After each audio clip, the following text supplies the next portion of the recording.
Pranams. Hare Krishna, Hare Krishna. Hare Krishna Prabhu, Dandavat Pranam Prabhu. Hare Krishna. Pranam Prabhuji, Hare Krishna. Actually, my flight was very late yesterday night. By the time I reached, and it was almost like 2:30 in the midnight. So just got delayed in the morning. Sorry. Yeah, so we'll just get started. Give me a second.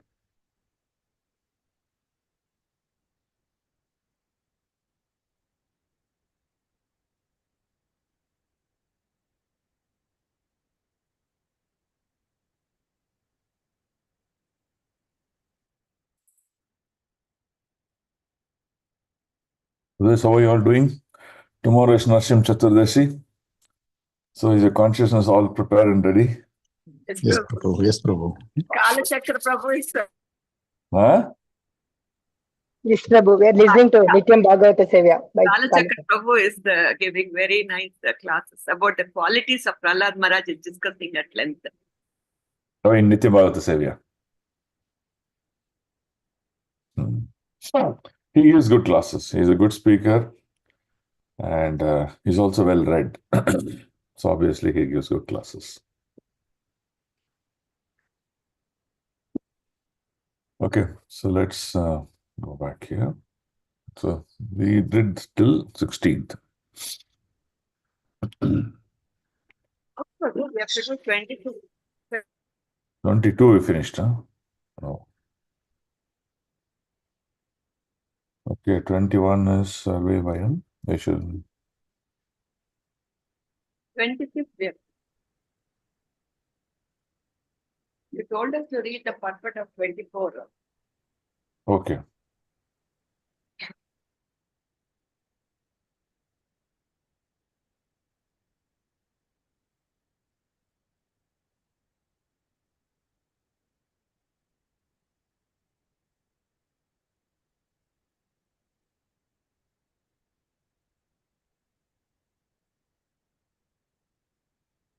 So the arrival of Sukadeva Goswami was read, right?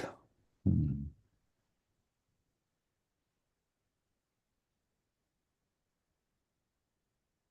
getting confused here.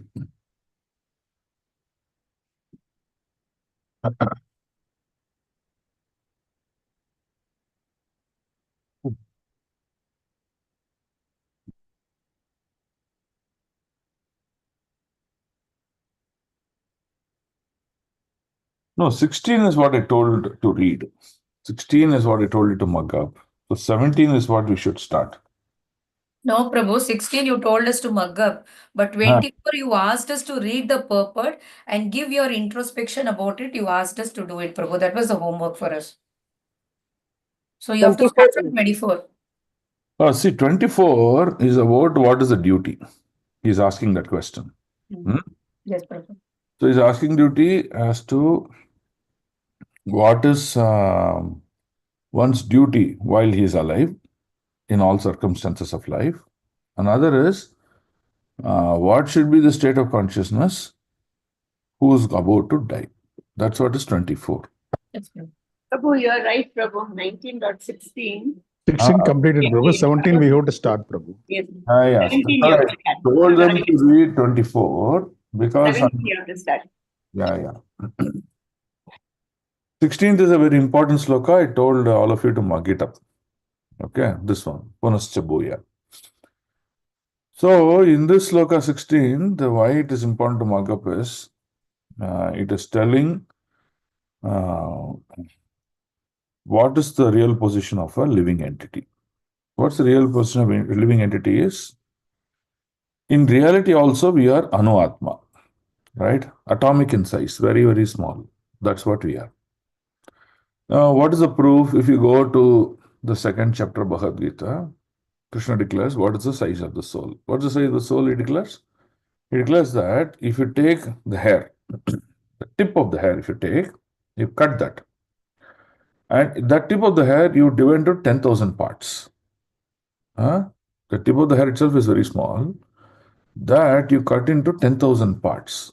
So that is the real size of one Atma, one living force. And that small size Atma is what is living in this body. And that Atma is producing so much of energy, so much of strength, so much of knowledge, unlimitedly. Right? So we are, even in reality, we are Anu Atma. By creation also, we are Anu Atma. Anu Atma is atomic in size. Okay? Now, if you take any matter, physical matter, like stone, uh, some tree, some leaf, or if you take liquid like water, whatever you take, they have molecular structure. So what is then the molecular structure? The smallest molecular structure is made up of many atoms, right? And each of the atom contains three elements. It's called positron, electron, neutron. Proton. Okay. So now there is something called as neutron, which is the nucleus. Okay. So now you see every atom functions based on the vibration of the proton and the electron. Okay. And how do you understand the strength of the vibration of them is in relation to the neutron. So that is the real smallest size. And that you cannot be measured by an eye. You have need what is called as a electronic microscope, right? Only through that you can understand. So he says, even in reality, we are Anu-Atma, each one of us. So small. Now you compare that for small living entity to the might of this creation. This might of this creation is so big, so powerful. Even to this earth also, if you compare yourself, you are so tiny, that's all. Then what is great about us? The biggest aspect about us is the pride, the false ego. Even though we are so small, our false ego is telling us that we are big. We are the controller, we are the enjoyer, we can do anything we want. So, the whole purpose of this entire Shastric study is to understand our real position. Okay? Now, what is the position of Krishna in contrast to us? Is Vibhu Atma. If we are Anu, we are Vibhu, right? So, Anu is here, Vibhu is opposite. Anu is the atomic in size, Vibhu is unlimited in size. That's the position of Krishna. Okay? So, now we are so insignificant, yet we think we are great. That is the biggest illusion that we have. So, great devotees like Parikshit Maharaj is actually teaching us what should be our state of consciousness. Okay?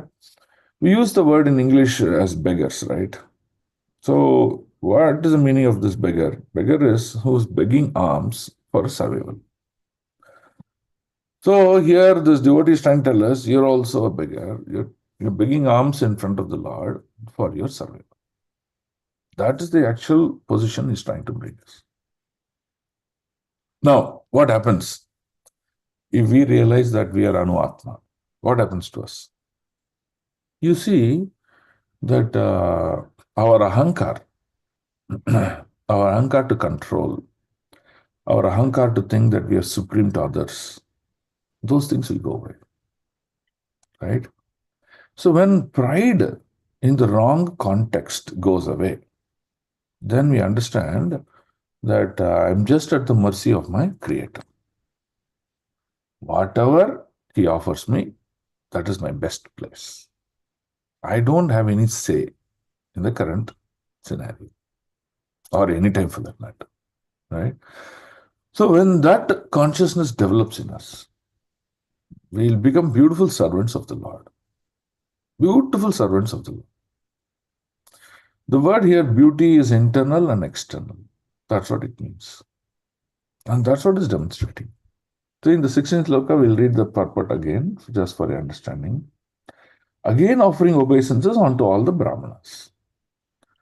Even though he's a king, in front of an arena of all the Brahmanas, where there'll be Chota Brahmanas, there'll be senior Brahmanas, realized souls, unrealized souls, everyone will be there. But he offered obeisances. So showing his insignificance. Okay? I pray that if I should again take my birth in the material world. Now, for some reason, Krishna says, oh, Parikshit, everything is fine, but I still see that you have some material desires. How can I take you back home? What is the proof? Bali Maharaj is the proof. Right? Bali Maharaj surrendered himself to Vamanadev. He gave everything. He gave all his kingdom, possessions. He said, nothing is there left anymore to give you, my Lord, from me. Lord was not satisfied. He said, okay, I'll give myself to you. Bali even gave himself 100% to Vamanadev. Then what happened? Vamanadev accepted, okay, now this is real surrender. You gave everything to me, including yourself and including your consciousness. So I liberate you. But even though Bali Maharaj was ready for liberation, Vamanadev told him, no, I can't give you liberation because somewhere in the corner of your heart, you have the desire to sit on the throne of Indradev. That's what Bali Maharaj wanted, no? He wanted to defeat Indra and take his position. And that was very staunch in him. So he fought so vigorously. So he said, okay, you have the desire. Now my duty is to fulfill the desire before I take you back home, back to God. Right? Oh, now, similarly, Parikshit Maharaj, Lord could have said that, no, Parikshit, you have some material desire, I see. Hence, I can't offer you liberation. Maybe you have to take birth to fulfill that material desire. Right?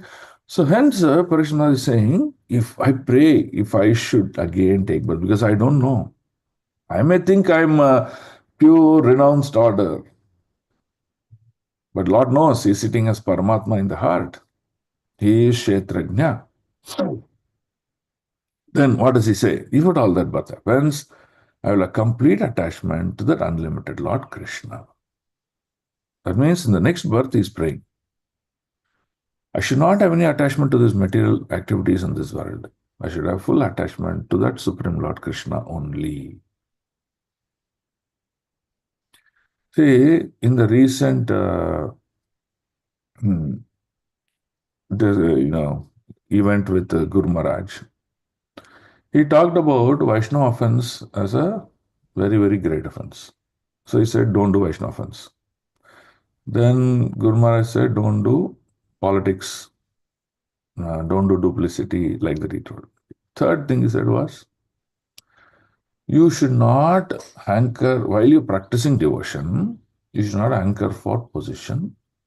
You should not hanker for any, fruitive benefit, profit mentality. You should discharge as your duty. That's what Guru Maharaj told. So now you see, greater than that offenses of Vaishnava offense is having attachment. Because that attachment brings us back to this material world. Yeah? When Krishna said, Sarva Dharman Parityajya, see, he said, Sarva Dharman. What does that Dharman means? We are thinking, my Dharma is to take care of my family. My Dharma is I am a sports person. I need to play for the country, for the sports unity, for the people, for the world. No. I may think my Dharma is I'm the president of this country, I have to discharge. I may think I'm a car driver, my Dharma is to drive car. Like that, we may keep thinking thousands of dharmic thoughts, thinking my Dharma is that. Lord Krishna says, no. You leave whatever Dharma you think in your mind. Leave away everything. And just have only one Dharma. What is the Dharma? I am surrendered to you. And you are my only life and soul. That is the Dharma Krishna is asking us. But we are asking for liberation, but we are not ready to let go material attachment. See, this is the conflict. So now hence he says, I will have complete attachment to the unlimited Lord Krishna. It's very clear. Very clear. Then, what he said, he'll also have great association with the devotees who are having similar thought process. Okay, why? Because the three modes of material nature is very strong. And it can be overcome. the Maya Shakti's energy or influence can be overcome. One is by our own effort, but since we are Anu Atma, we are spark, for us to overcome is challenging. So what we want to do, we want to take association of devotees. Hey, come on. I know I want to cross this river, but the current in the river is very strong. So can we all hold each other? Like my left hand, right hand holding, forming like a chain. And now we will cross the river. Now, when we cross the river like that, you know what happens? Even if one of us is going to fall down, other one is going to hold us. So like that, we'll never fall down. So that's the beauty, right?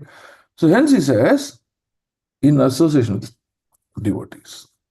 If at all I had a Mayavadi concept, if at all I had a personal concept, those things will be vanquished. Devotees will chastise. Hey, what are you doing? Don't do this. Right? And friendly relation with all living being. Okay, what is a friendly relation with all living being? See, at the end of the day, Krishna is saying that the ultimate in purity is love. Ultimate in purity is love. Now, when we act in our personal life on many, many aspects, except love, we do many things. If we have real love for the other person, nothing else can come in between to exchange that love. Right? So now, what is Lord asking? He's asking for a pure love between the Creator, that is Supreme Lord Krishna, and the living entity. He wants that exchange. Now, while you do that exchange, you can see that, Lord, you are present in front of me in the personal form, but you're also present in this creation through your energies. And they are all non-different from you. That is the vision that he gets. So when I get that vision, I see, look at this plants and trees creation. They're also yours, Krishna. Look at the other living entities. They're also yours, Krishna. So we see all of them in relation to the Lord. So hence, I love you and I love your creation. That's the beauty of this. So he's expressing, I want this quality. Right? We should take this sloka and start to, what do you say, introspect. Like how we stand in front of the mirror and see our beauty. We should see our internal beauty with this sloka. That will tell us, hey, what all I can bring in change in my life. Right? And Prabhupada has written very beautiful purport for this also. And we take this and go forward. Okay?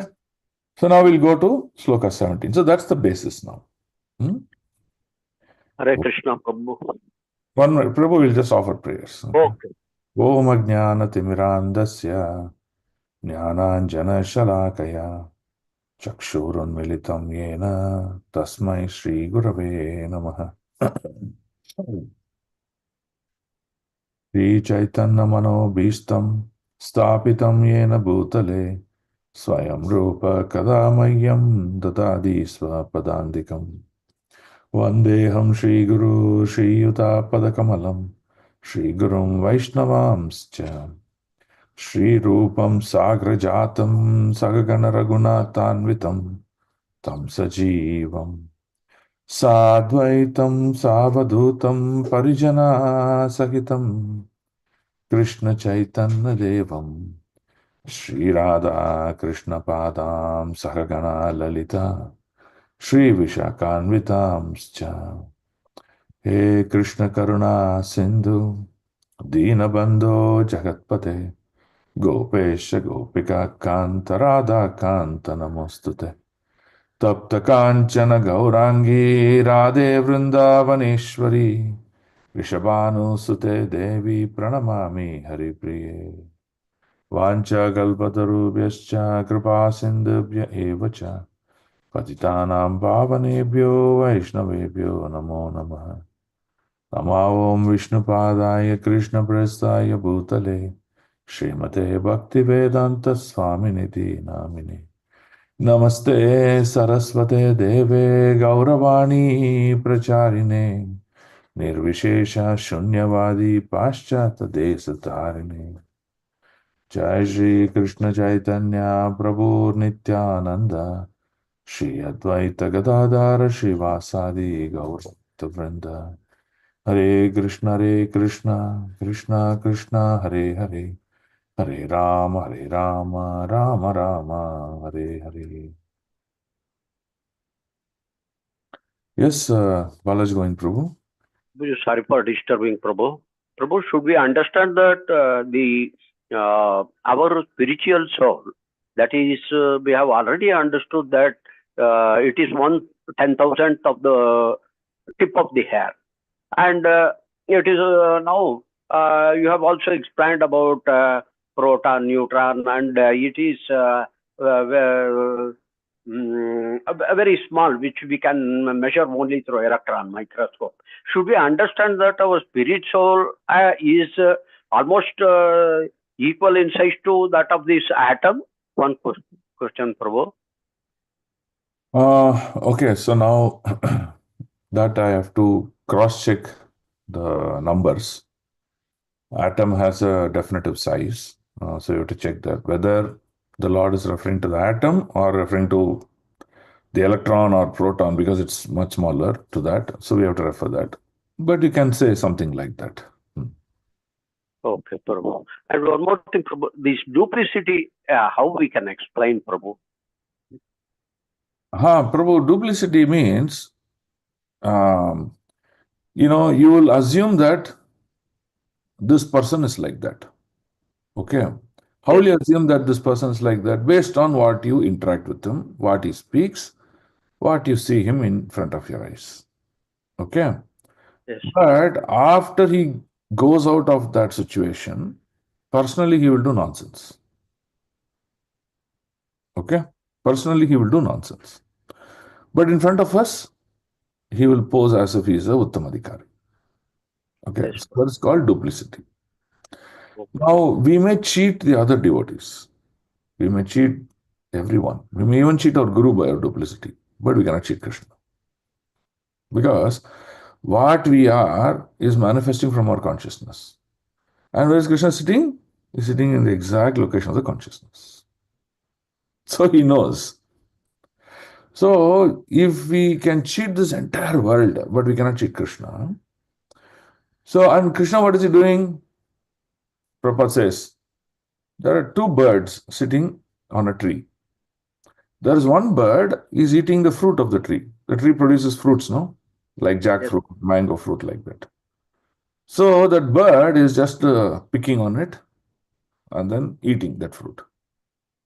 The other bird is just sitting and witnessing the activities of this bird. Hey, what are you doing? Are you a fruitative enjoyer? You're enjoying those fruits. Okay, you enjoyed, you did this, you did this. So he's just writing down all the activities of this bird. And what's the role of the other bird?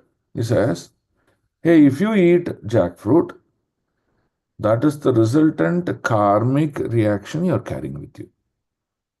If you're eating a mango fruit, that is the karma of your next life. So he is trying to explain that to that bird. That bird may say, oh, is it? So if I eat like that, there is reaction. What should I do? I should offer and eat. There's no reaction. Okay? So the bird may reciprocate with the supervisor bird. When it reciprocates, then it understands, okay, if I follow your guideline, then I lead my life perfectly. No issues at all. On the other hand, there are many birds who will not listen to the supervisor. Okay, so this bird is writing as a witness, but this bird will say, I'll not even see you, but I'll do whatever I want. That is, the first part is the devotee, the second part is non-devotees. That's what they do. So the non-devotees carry karma after karma after karma by birth after birth. The devotees may acquire karma, but they're dissolving it. May acquire karma, but they're dissolving it. So hence what happens, the next life becomes very glorious for the devotees. Some may go back home, some may go to the higher planetary system, some may achieve very, very high position, some may be born in the family of Brahmanas, some may become entourage associates For example, when Chaitanya Mahaprabhu came, see, there are 10,000s of associates or lakhs of associates. When Lord Ram came, there were lakhs of associates. When Krishna came, many, many associates. So they were all able to see the Lord, and whomever the Lord saw, they got liberated. Right? See, that's why you should know, you should deeply dwell on this pastime, the liberation of the Brahmanis, the lady Brahmanas. Huh? You know the story, right? No, So, Prabhu. Brahmana Patris. huh? Patris. Yeah. These are the Brahmana Patnis, they are just wives of the Brahmanas. And these Brahmanas are performing yajna, okay, for whatever their desire is. Okay, but these Brahmana Patnis are aware of the Lord, aware of the position glories of the Lord. Oh, somehow they got arrived. Okay, they either they read books or they heard from someone, whatever it may be. We'll keep it like that. When Krishna knows this, oh, these Brahmana Patnis, they desire for me. What did he do? He allowed them to perform a pastime with him. So what he did, he created that hunger in the mood of the Gopakumaras. The Gopakumaras said, hey, Krishna, I'm very hungry now, I want to eat. What should I do? Krishna said, oh, go see there at a long distance, there's one light you can see. Yeah, there seems to be a hut. Maybe there's someone living. You should go there and ask for food. So when these boys were sent, when they asked for the food, the Brahmana said, oh, nothing doing. We're all performing big yajna. Get out. We can't do anything. But this Brahmana Patnis, what they did, they somehow, through the back door of the house, they gave some food to these Gopakumaras. Okay? Now, what happened? These Gopakumaras took their food and returned back. But the Brahmana Patni somehow knew, hey, there must be Krishna somewhere here. That's why these people are taking and running. So we should follow them. They followed. They followed and came to the location where Krishna was there. And they saw the Gopakumaras interacting with Krishna and then either eating food or, giving food to Krishna or what it may be. What did they do? They did not do anything. They did not come and to perform puja or anything, or they did not come and touch the Lord. Nothing. They just stood at a very great distance and saw in a glance the Lord. Just they saw the Lord. The Lord knew. The Lord knew that my children are seeing me. He just gave a glance to the Brahmani Patnas, and Prabhupada writes that glance of Krishna to the Brahmani Patnis liberated them. They got moksha. They went back home, back to God. See, this is the beauty. So we should understand that our activities in this current world may even lead to become an entourage. Entourage means association of Krishna. Even like a Brahmani Patnis who just got a glance of Krishna, maybe 1 minute, 2 minute glance of Krishna, because they were having fear. Oh, my husband should be searching for us. We can't stay here for a long time. They got the glance, they ran away. That's all. The glance got liberated to them. So that could be our position also. We don't know. So this is what is important in Bhagavatam, that you understand. How can I get the mercy of the Lord? What activities that I should perform that the Lord will notice me? If I keep performing offensive, misbehaving with others, doing politics, for committing offenses in various degrees, how will the Lord see me?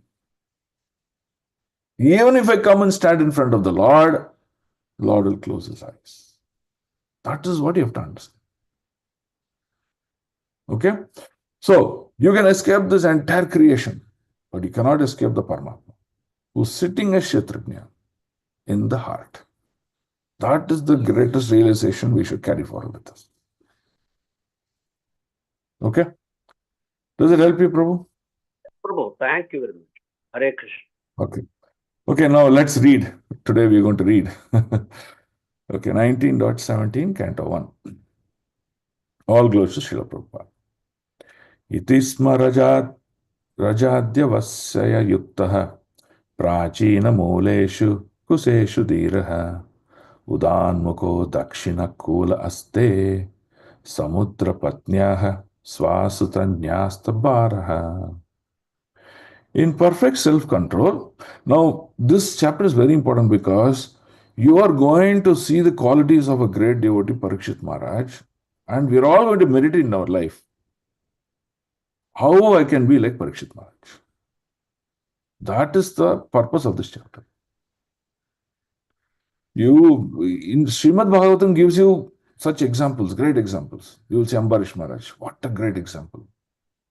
So what do we see? We don't hear the katha. We hear the glories of that person and then say, how can I become that person? If I not become that person fully, can I derive the qualities of that person and become better? That's what we see. Okay. So in perfect self-control, Parikshit Maharaj sat on a seat of straw. See, every word is important. On a straw. He did not sit on a sofa, on a cushion or divan and say, okay, Sukadeva Goswami now preach. No. With the straw roots facing the east, and he was sitting perpendicular. He was facing north. So placed on the southern bank of the Ganges, and he himself faced the north, just previously he had given charge of his kingdom over to his son. Okay. Purport. The river Ganges celebrated as the wife of the sea. The seat of Kusa straw is considered to be sanctified. If the straw is taken out of the earth completely with root, and if the root is pointed towards the east, it is considered to be auspicious. Right? So similarly, tomorrow, any one of us could perform a samaskara or a yajna. We shall all put mats like that and sit down. Because this is what we learned. This is life. Right? But now, for example, Narsimha Homa is going to happen tomorrow in our temple. Right? Now, maybe the direction is unfavorable. We are not able to put like this. Don't fight there.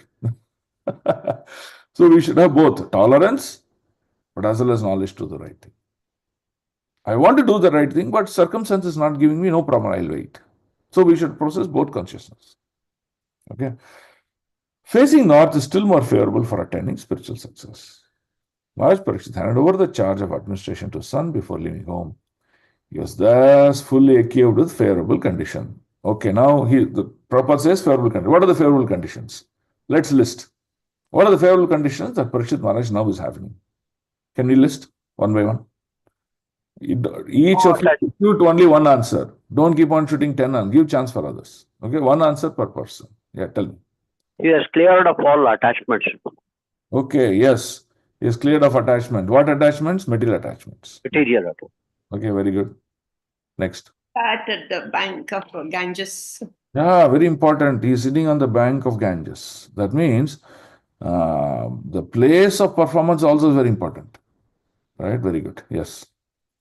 Prabhu, he's taking the mercy of all the Brahmins assembled there, Prabhu. Okay. So Gandharika also has the same answer. So he is taking the mercy. He is seeking the mercy. Right? See, in our life also, we go fall at someone's feet. So what do you say? Give me nice, bless me. We never say curse me, right? So here, he's taking blessings of the sages. Who are these sages? Sages are the indirect representative of the Lord. Okay, so he's getting the blessings. Excellent. Next. Prabhu, he got the right spiritual master at the right time. He got the right. Who's that? Sukadeva Goswami, right? Yes, Prabhu. Most glorious person who can, his authority on Srimad Bhagavatam. He is coming, you're going to hear from him. Okay? Favorable. Yes, excellent. Then? He detached himself from all the material things, throne, wives, everything. Yeah, okay, we already said that. Okay. Anything else? He's facing to the north. Yeah, he's following the Shastric rules. He is sitting facing north. The Kusagras is facing the pointing east. He's sitting in the right location like Ganges. Perfect. Okay, good. Next. He's paying obeisances to all the acharyas and gurus. Okay, he took the blessings of all the Brahmanas. Okay, then next. We got opportunity to listen Bhagavatham, Srimad Bhagavatham for first 7 days. Okay, he's going to hear Srimad Bhagavatam. So, he's asking the right questions. Yes, true. Right? What question is asking? Hey, what should be my life now? Now I have only 7 days. What should I do? He's asking that right question. Can you tell me what is the topmost dharma that I should do now in the 7 days' time? Right? In today's world, if you actually see many of them, what they do, if someone is going to die, no? Even in the court, they ask that, no? Okay, you are awarded death punishment. What's your last desire? People will say, see, I like eating Mangalore dosa. You've seen that, no? They'll say, I want to eat peda, like that they'll say. Or some may say, no, I want to see my uncle or my grandchildren. Something they'll say. But you see, all are material. What's the use of that? Okay, so what Parikshit is very clear. What he said, I want to hear about that one person who's the cause of all causes. I want to hear about the glories about him. And in remembrance of him, I should die. That's what he said. So that is the preparedness. Okay, any other left? Any other thoughts left? Prabhu, you was following severe austerities of One fasting. answer per person. No, why can't we understand simple logic? Yeah, we'll give chance to others. No, Okay, thank you. please understand. Others.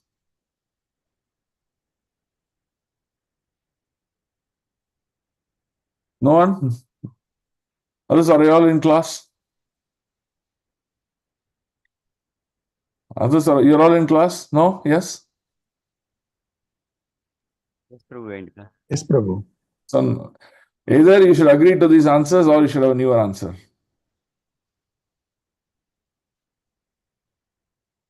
Okay.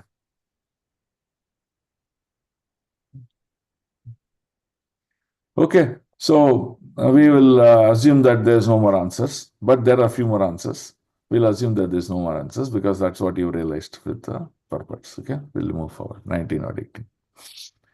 Evam cha tasmin naradeva deve prayopaviste divideva sangaha prasyasya bhumau vyakiran prashunair moda muhur dundubayascha neduhu.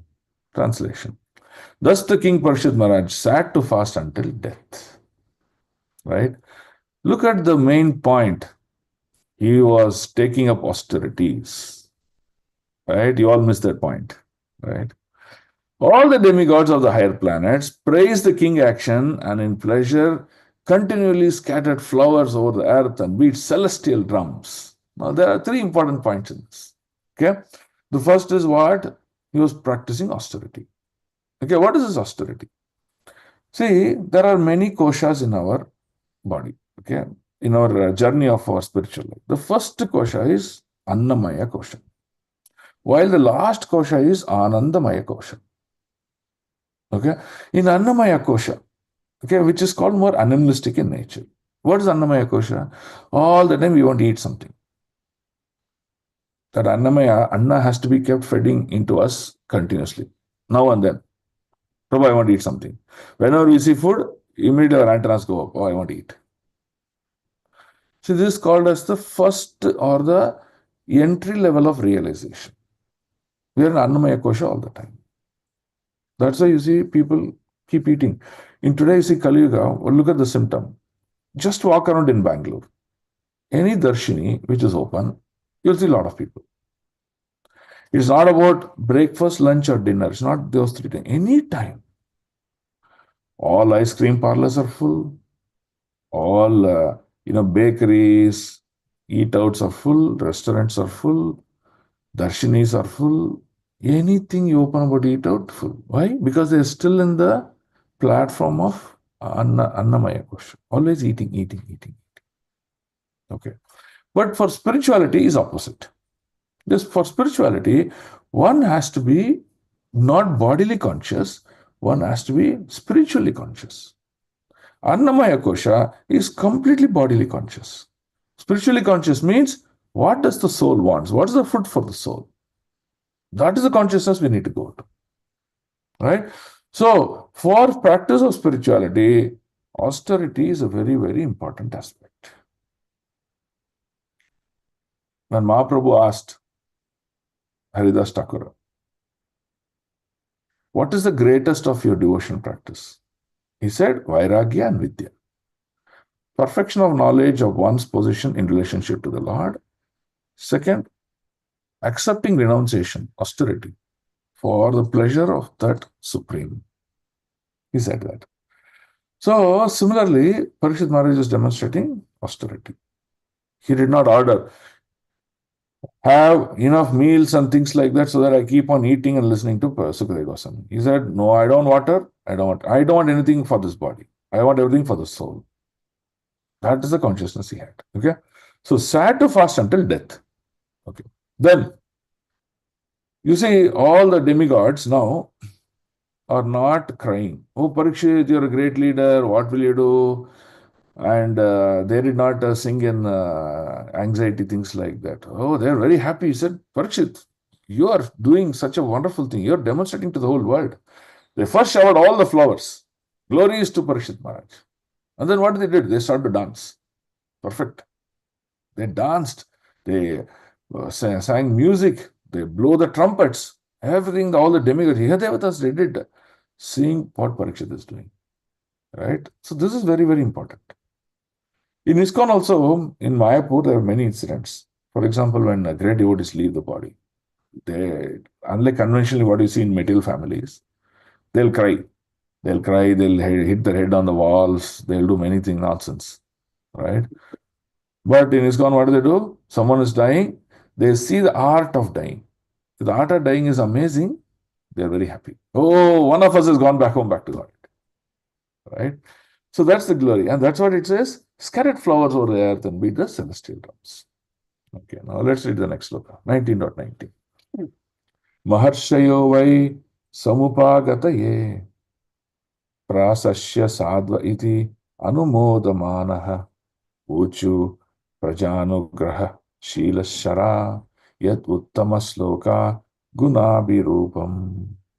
All the great sages who are assembled there also praise the decision of Parikshit Maharaj, and they express their approval by saying, very good.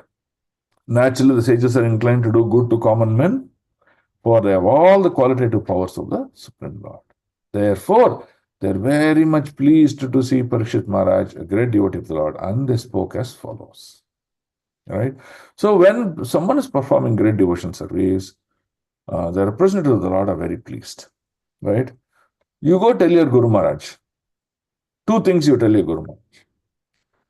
The first thing you update, Guru Maharaj, I built a big house, I earned so much money, I traveled throughout the world, I did this, I did that. You tell him. He'll say, okay. Now you go tell your Guru Maharaj that, Guru Maharaj, I preached Krishna conscious to 100 people. Guru Maharaj, I did this service. Guru Maharaj, I offered Bhoga to the Lord. Guru Maharaj, I offered these prayers and kirtans for the pleasure of the Lord. You will see Guru Maharaj will immediately become jubilant. Right? So, what is going to make these people jubilant is because they are representatives of the Lord. And they always offer benediction when we perform such activities. Right? That's what these sages are doing. Okay? They're saying very pleased. Okay. Now, 1920.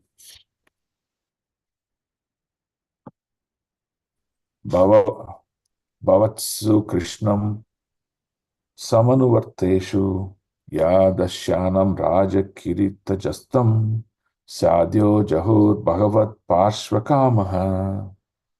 Translation. The sages said, okay, now they are now going to express their blessings on Parikshit. Now imagine the same mood what Naradaji was there.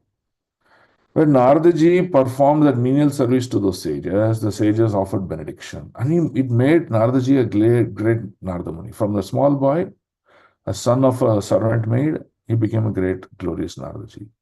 Now these sages are going to offer benediction. Now watch this. O chief of all saintly kings, they use the word saintly kings, of the Pandu dynasty. See, very clear. How glorious you are, and how glorious because you're coming from the lineage. So they're glorifying the lineage and the person. Who are strictly in the line of Sri Krishna, Lord Sri Krishna. It is not at all astonishing that you give up your throne, which is decorated with the helmets of many kings, to achieve eternal association to the personality of Godhead. Okay?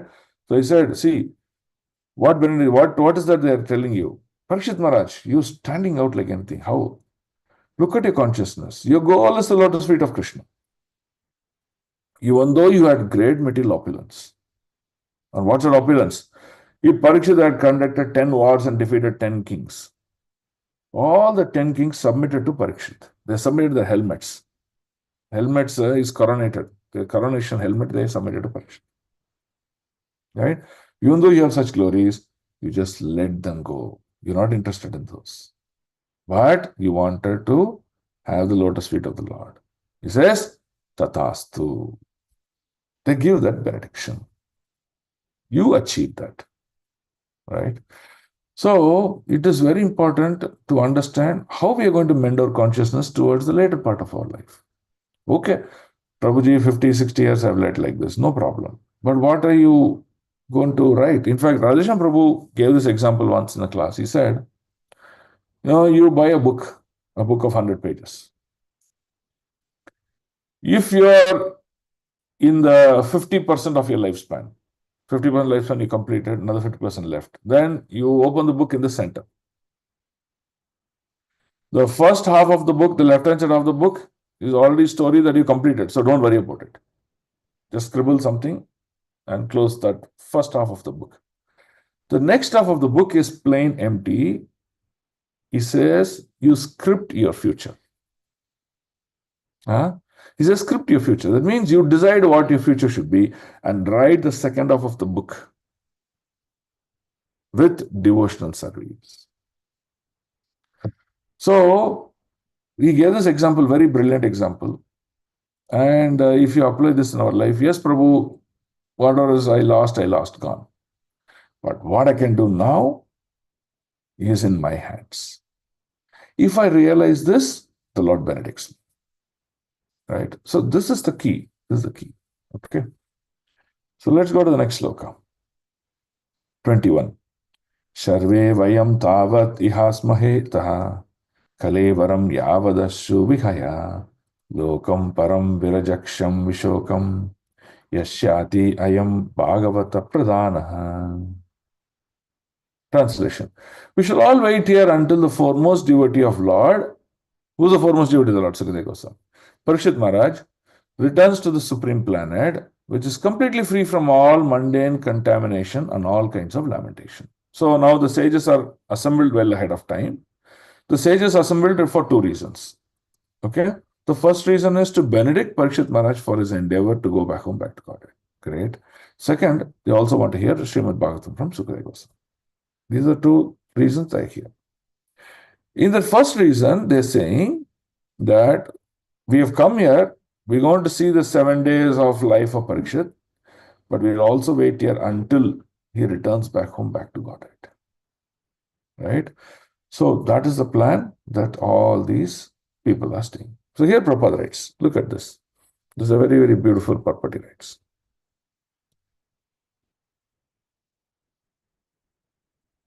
Okay. Now, where is Parikshit Maharaj going to go? There are two opportunities for him. One, by continued possessing material contamination or material consciousness, Parikshit will be reborn in this material world. Okay, that is option one. Option two, now Parikshit says, yeah, I have seen this material world. I've been born here many times. I don't want to live here. This is not a place for me. I want to go to the spiritual world. That is my real position place. Why? My Lord is hankering for me. My service to my Lord is pending there. So, for example, we have Rajbhog teams at our temple. So, every day the Rajbhog team has to come and prepare Rajbhog for the Lord. Right? Now, one day, let's say one Thursday, the Rajbhog team did not go to prepare. It's not that Lord is going to fall sick out of hunger. But the Lord is hankering that I could not exchange my love with my devotees. So our service, which is due to the Lord, is pending. So the Lord is waiting. Oh, he'll come and do Rajbhog and serve me. I want to express my love with him. I want to perform my pastimes with him. That is gone. So when we delay our going back home, back to Godhead, our service to the Lord in the Vaikuntha Loka is also kept in the pending state. Who will do that service? No one. Right? So there are these material planets, spiritual planets, for which we are supposed to go there. And that's our real duty. Beyond the limitation of material creation, which is compared to the cloud in the sky, there is a Paravyoma. Okay, Paravyoma means beyond the material realm or the spiritual sky, full of planets called Vaikuntha. Such Vaikuntha planets, also differently known as, different Vaikuntha planets are known. Okay, they're called Purushottama Loka, Achyuta Loka, Tiruvikrama Loka, Rishikesha Loka, Keshava Loka, Aniruddha Loka, Madhava Loka, Pradyumna Loka, Shankarshan Loka, Sridhara Loka, Vasudeva Loka, Ayodhya Loka, Dwaraka Loka, and many other millions of spiritual lokas wherein the personality of Godhead dominates. Right? So we go to Dwaraka Loka, you may see Krishna in a very opulent, like a king. Right? So for example, if you go to Tiruvikrama Loka, you may see Krishna so huge. Right? Huge, and he's just lying down on the bed of Anantasesh. Right? So like that you can see, in each of the different lokas, Krishna is the head, but he is in different avatar. Right? In Ayodhya Loka, Krishna will be in the form of Lord Ram. He'll be standing with his bow and arrow and his entourage. So, a living entity based on whatever his service is. Now, let's say I may be in the inventory department of a company, right? One of you may be finance department. One of you may be in sales department. Now, let's say 3 of us took leave for 1 week. After 1 week, we return back to our company. I will only go back to my respective inventory department to continue my work. The other devotee will go to sales department to continue his work. So similarly, when we go back liberated, we'll go to our respective planets where we originated from. Right? So that is a duty that is pending in us. So Parikshit Maharaj is going to go back. Okay? Is that clear? Yes, Prabhu. Hare Krishna. Yes, Prabhu. Okay. So we'll do sloka number 22. Hare Krishna. Ashrutya Rishigana Vacha Parikshet Samam Madhuchut Guru Chavyalikam Avashataninam Abhinandya Yuktan Shushush Samanas Charitani Vishnuhu. All that was spoken by the great sages was very sweet to hear, full of meaning and appropriately presented as perfectly the truth. So after hearing them, Parikshit Maharaj, desiring to hear the activities of Lord Krishna, the Supreme Person, the personality of Godhead, congratulated the great sages. Okay. So we'll go to next sloka, 23.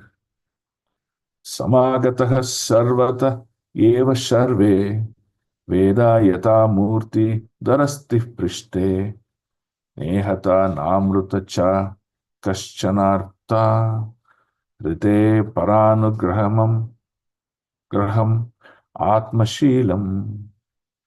The king said, "O great sages, you have all very kindly assembled here.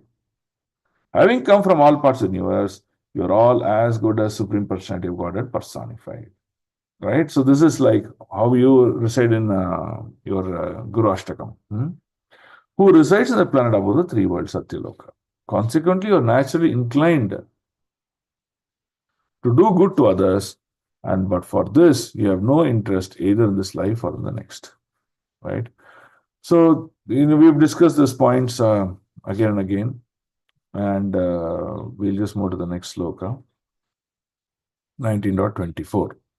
So, this is a very important sloka, and this will conclude the submission of Maharaj in front of the sages. Okay. Tatascha va prichyam imam vipriche vishrabhya vipra iti kritayatayam Sharvatmana Mriyamanaschakrityam Shuddham cha Tatramrishata Biyuktaha. O trustworthy Brahmanas, now I ask you about immediate duty, my immediate duty. Please, after proper deliberation, tell me of the unalloyed duty of everyone in all circumstances, and especially of those who are just about to die. Right? So he's asking 3 questions. Okay, what are 3 questions? Oh, Brahmanas, please answer me. Now, see, unless there's a question, you're not going to get an answer. Please remember that. You don't expect silence and still all those things to be given to you. Okay?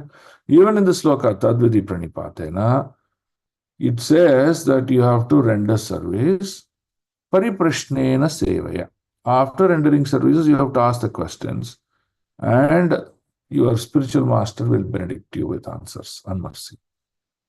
So now he's asking also the same set of questions. But his questions are very brilliant. He says, what should be my immediate duty? What is it that I should do now? Because I'm in the condition of 7 days, 7 nights. I'm going to die. So what's my duty now? Then he says, please think and tell in general for the entire public. Okay? What should be, he says, annala duty. Annala duty means no mixture, no mishra. It should be pure.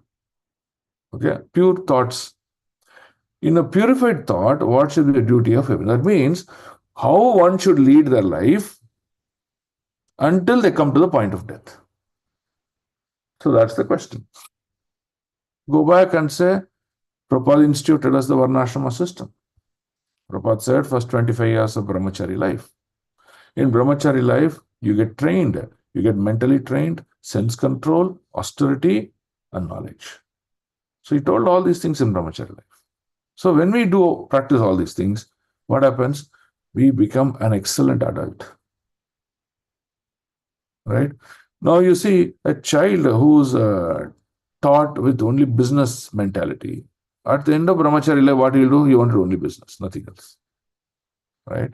So if a child is taught with terrorism in his young age, at the end of his brahmachari life, what he's going to do? He's going to terrorism.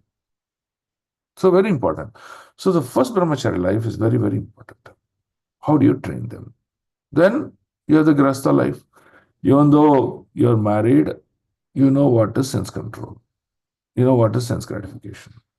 Your goal for you and your wife is to go back home, back to Godhead. So how you will complement each other to do that. That is grahastha life.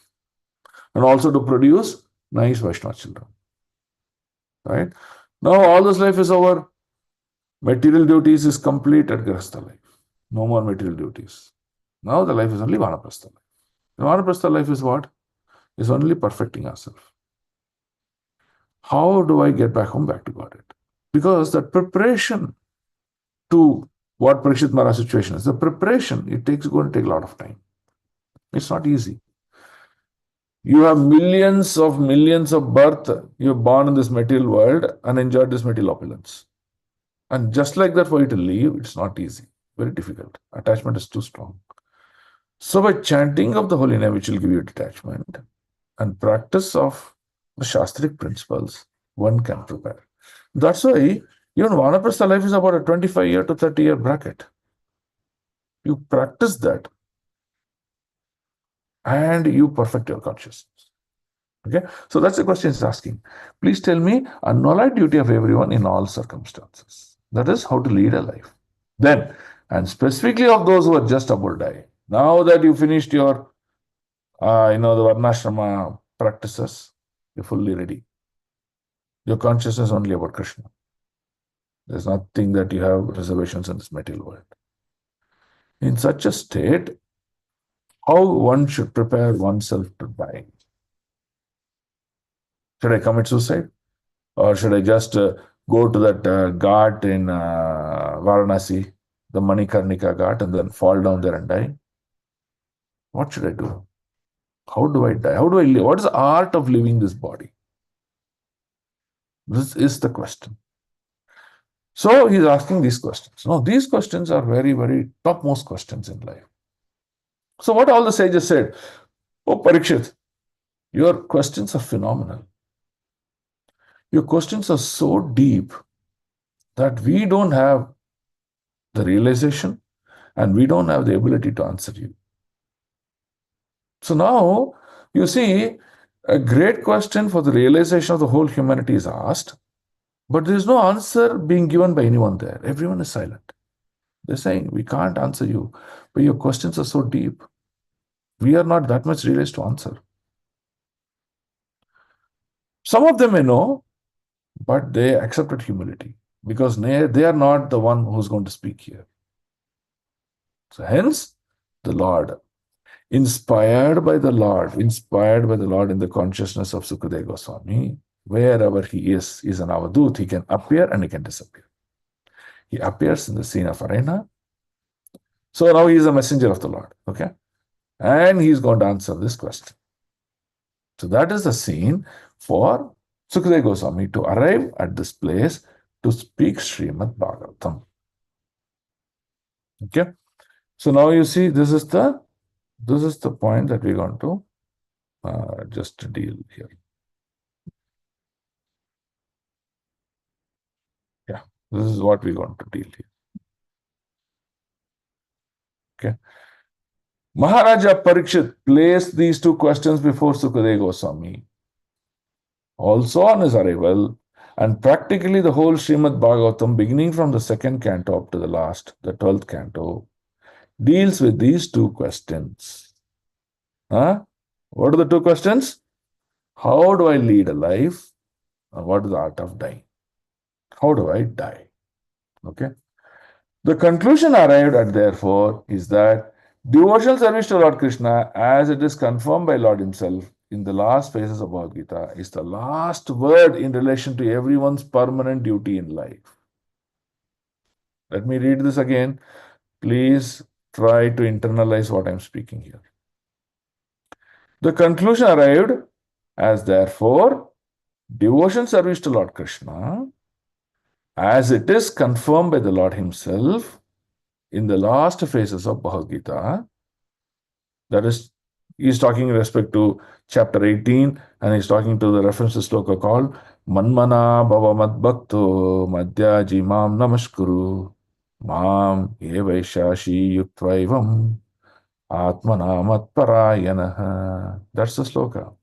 Is a last word in relation to everyone's permanent duty in life. Maharaja Parikshit was already aware of this fact, but he wanted the great sages assembled to be unanimously give their verdict on this conviction. Why? Every philosophy that we talked about is on three aspects, three platforms: Guru, Sadhu, and Shastra. The Guru has to verdict, the Shastra has to confirm what our Guru has told, and the Sadhu should exemplify that by demonstrating in his life. That's why Guru, Sadhu, and Shastra are very important. It is not that Shastra says something, but Guru said something else. Then it's not acceptable. Right? Shastra is from the mouth of Lord Vishnu. That means it's perfect. Guru as a realized soul is telling, yes, this is what is the truth. Better follow it. So Guru, Sadhu, Shastra is very important. So he wants them to unanimously give that verdict, his conviction, so that he will be able to go on, confirm the duty without controversy. So this is the most important. So please mug up the sloka. You can quote the sloka in your preaching. You can quote the sloka in your references. And you can say, hey, because Parikshit asked this question, the Lord sent Sukadeva Goswami. Right? Look what happened immediately at that time. Moment that question asked, the moment all the sages confirmed, yes, this is perfection, but we are not eligible to answer that question. There comes Sukadeva Goswami. And that's the sloka 25. Okay. So we'll end today's class with the sloka. Okay, 19.25. Tatra bhavat bhagavan vyasaputro. Vyasaputro. Who's Vyasaputro? Sukadeva Goswami. Okay. Yadrichayagam atmano anapekshaha alakshalingo nijalabatusto vritascha balai avaduta veshaha. Right? Look at the meaning of this. Very beautiful meaning this is. He says, Tatra, there. Yatra, like we say, no? Tatra, there. Abhavat, appeared. Bhagavan, powerful. Vyasaputra, the son of Vyasadeva. Yadrichaya, as one desires. Who desired here? Parikshit Maharaj. Of course, there is an extended desire of all the sages who are assembled because they were desired to hear Srimad Bhagavatam. So now remember, what we desire, the Lord will manifest. If we desire the right thing, the Lord will make that happen. If we desire the wrong thing, that also Lord will make that happen, but it will be unfavorable for us in our life. Okay? So, yadrichaya, desire. Gam, the earth. Atmanha, while traveling. So, what does this mean is, mendicants keep traveling around the world. They're not sitting in one place. Why? Because the whole world requires their mercy. Okay, the whole world require them to speak Srimad Bhagavatam and then make them realize. That's why it is. Okay, while traveling, anapeksha disinterest, alakshya unmanifested, linga symptoms, nijalabha self-realized, tustaha satisfied, vrataha surrounded, cha and balai by children, avaduta neglected by others, vesha the rest. So this tells about what is this person about. Okay, we'll read this on the purport alone today. Okay. At that moment, there appeared the powerful son Vyasdev, who traveled over the earth disinterested and satisfied with himself. Okay? What is disinterested here means he's not interested in any of these material opulence, material activities, material allurements, nothing. He knows there's infinite energy. Why I should bother? Okay? But satisfied is because he's always connected with the Lord within the heart. Within the heart, he is always chanting and praying and offering obeisance to the Lord. That's why he's satisfied. He did not manifest any symptoms of belonging to any social order or status of life. That means there is no material saluations he possesses. Oh, Prabhuji, you're this caste, you're that caste, you're lineage of this, you're so-and-so, you're so-and-so, nothing. Okay? See how 100% renowned he is. Huh? He was surrounded with women and children, and he dressed as if others had neglected him. Okay, what does that mean? It means he's very attractive. Sukadeva Goswami is very attractive, but he didn't care for them. He's just coming and doing his duty. Oh, na dhanam, na janam, na sundarim. So Krishna says, you should not get attracted to dhanam. You should not get attracted to na janam, that is people. You should not get attracted to sundarim or women, but they may fall attracted to you. That's the point. Okay, so read the purport. Can someone come forward to read the purport?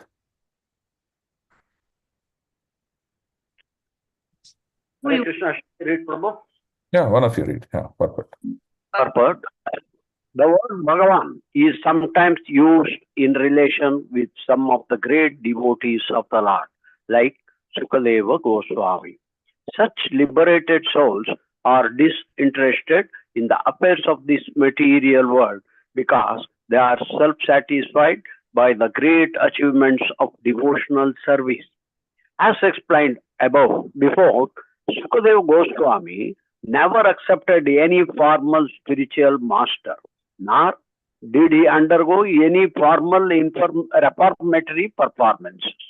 His father Vyasadeva was his natural spiritual master because Sukadeva Goswami heard Srimad Bhagavatam from him. After this, he became completely self-satisfied. Thus, he was not dependent on any formal process. The formal process are necessary for those who are expected to reach the stage of complete liberation. Hare Krishna Prabhu, can you kindly? It's already there. Yeah. But Sri Sukadeva Goswami was already in that status by the grace of his father. As a young boy, he was expected to be properly dressed, but he went about naked and was uninterested in social customs. He was neglected by the general populace and inquisitive means curious. Inquisitive boys and women surrounded him as if he were a madman. He thus appears on the scene while traveling on earth and of his own accord. It appears that upon the inquiry of Maharaja Parikshit, the great sages were not unanimous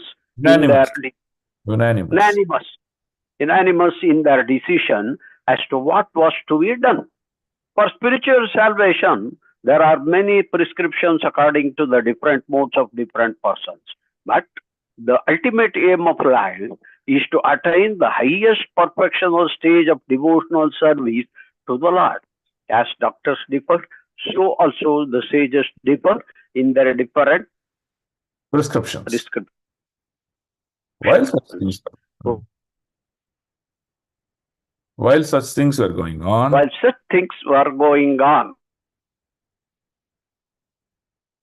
The great the and great and powerful son of Vyasadeva, appeared on the scene. Okay. So now there are key things. One is there are many scriptures today that are available to tell us do this in life, do that in life. But they give different directions. So you should take the summum bonum or the conclusion, right? Conclusion of all the scriptures and say what is that we should do. So that's the most important thing. Second thing is to hear that conclusion from the right authority. Now what happened? The assembled sages, they were conclusive in saying that, yes, your questions are right, this has to be done, but we can't give you the perfect answer. So they were all unanimous in that decision. Yes, we are not the authority. We have not realized that much to give you that answer. We have to hear from a realized soul. Now, this realized soul is going around all the time. He's traveling because that's his duty. So he heard such a situation in this arena. He heard this question being asked. So what is the duty of this person? Is to preach, enlighten over the glories of the Lord. So Sukadeva Goswami arrived. Now Sukadeva Goswami has a great glory in his life. He is that one person who heard Srimad Bhagavatam fully twice from great people. First from the mouth of Lord Shiva and second from the mouth of Vyasadeva. So look at his glory. Lord Shiva is supreme and topmost pure devotee of Lord. From his mouth he heard Srimad Bhagavatam. That means he's already purified. And again he heard from Vyasadeva, who's a literal incarnation of the Lord. So he heard Bhagavatam twice from two great souls, and that made Sukadeva Goswami even more phenomenally great. And hence, Sukha means parrot. The taste of a fruit when bitten by a parrot is so sweet. Similarly, the Srimad Bhagavatam, which touches the lips of Sukadeva Goswami and comes from his pure heart and consciousness, is perfection of hearing the glories of the Lord. And that is why all the sages want to hear them. And hence this glorious scenario is being represented. Okay? So finally, the great Sukadeva Goswami has come. He's going to speak Bhagavatam. And now we will see a beautiful question is going to be asked, and that is going to be the beginning of Canto 2 of Bhagavatam. Right? So Canto 1 is mostly a setting the stage, understanding preludes, understanding why, understanding key personalities and characters, preparing our mood and consciousness, and then we delve into Bhagavatam. Right? So in the second chapter, Parikshit Maharaj, after Sukadeva Goswami comes, he is very intelligent. He understands. He's an avadut. That means he's a traveler. He will not stay for much time. So how do I engage him for 7 days, 7 nights? Go on asking questions. So Parikshit Maharaj is demonstrating his intelligence now. See, his intelligence is with devotion. Okay? Because of his devotion, Lord gives him that intelligence and engages Sukadeva Goswami to go on speaking, and that's how he begins. Now, he begins by asking the material opulence of the Lord is the first question that he will ask. And hence, the Canto 2 begins with a focus of material creation. Now, Prabhupada very beautifully explains. Why did he start with material opulence? Why did he not straight away go, please tell me the pastimes at Vrindavan for Krishna? Why did he not do that? Why did he start with material opulence of the Lord? That is a beautiful answer that Prabhupada writes in this purports. We will be starting, in the next class, we will conclude this chapter in Canto 1. And after that, Canto 2 will begin. In Canto 2, we will go very deeply into these things. So we'll understand very systematically. So now I have a request for all of you. Now, many of you have been attending. So for Canto 2, we are going to have a separate group created. And we will open the registration in every group so that you can register for it. And whoever registers for it, they will be added into the WhatsApp group. And then in the WhatsApp group, we'll do Canto 2. Canto 2 learning is going to be more systematic, where after every chapter, we will be preparing question and answers. And then each of the participants will have a certain portions of those question answers to be answered. They will do their homework, they'll do their reading, they will also do the recitation of the slokas. So we're going to go in a very systematic learning manner, where at the end of Canto 2, my goal is like this. All the key slokas, including myself, we shall all mug up first. Second, we'll try to prepare the Q&A such that all of us answers the questions so that we go deep into the subject. Okay. Third is we'll also make these question answers answering through making small groups, like 3 people, 4 people group. Now that group, 4 people group makes a lot of benefit because now let's say today Saturday morning I could not attend the class, but you can connect with your 3 other group members to learn what you missed. So that way we'll all learn together and go together. Group formation you can do. We'll open up that opportunity for each of you to form groups so that you can work together. Like that, we will go in a very systematic manner. We'll not make it hard, but we'll go very systematic. So you learn the subject, you will apply the subject, right? So that is my intention. I hope you'll all appreciate the intention so that you will learn in a nice manner. With all of you, I'll also learn the subject more deeper and deeper. And together we can progress in Srimad Bhagavatam. Okay? Does it sound like an interesting proposal for all of you? Haribol, Prabhu. Yes, Prabhu. Yes, Hare Krishna. Prabhu. Thank you, Prabhu. Okay, so we'll do that. In the tomorrow, the next Saturday will be the last class of Canto 1 and we'll complete it. And after that will be the beginning of Canto 2. So between now and the next class, I will be forming the WhatsApp group and then take registrations and do all these things so that we are very clear as to who wants to attend. I want people who are serious, who are going to be very consistent and give priority. How priority is, for example, I'll give you an example. I'm not trying to glorify. I had to go to Mumbai yesterday for some personal work and I came only like night 2 o'clock. Okay. Even though I came at 2 o'clock, I slept, but my consciousness is about the class today morning. So I got up, got ready, and immediately sitting for the class. So my point is, we shall all have the same level of inquisitiveness and enthusiasm to participate, to learn. We are not doing this for any other purpose. We are all going to learn together and learn perfectly. All right. So that's why I'm trying to bring some discipline into how we want to do. All right. If it is open, suddenly one day you'll attend, suddenly one day you won't attend, newcomers will come, they don't come. I mean, this is open to all. But I want serious students. I don't want casual students. Okay? So please bring in seriousness and learn the subject nicely. There is no imposition on you. But the recordings will be available, no, Prabhu? Yeah, we'll make all those things true. So we will increase the cloud space. I will talk to Pawan Prabhu. We'll increase the cloud space so that recordings can be stored. And anyway, it's all stored on YouTube, no? So it is there now. No issues. So we learn in a very detailed manner. Sure. Okay? Yes, Prabhu. Prabhu, only Sunday classes we are recording. Sunday, this is Saturday, no? Saturday classes we are recording. All the things are getting recorded. Huh. But other classes also we need to Only plan. Saturday, this one only, no? We're talking about. Okay, this We're is looking in. at Canto 2, and we are going to look at a serious registration and serious participation. Okay, fine. Okay, so we learn systematically.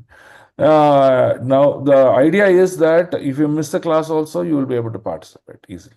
Okay, and one thing is, we'll be sending links in this new WhatsApp group.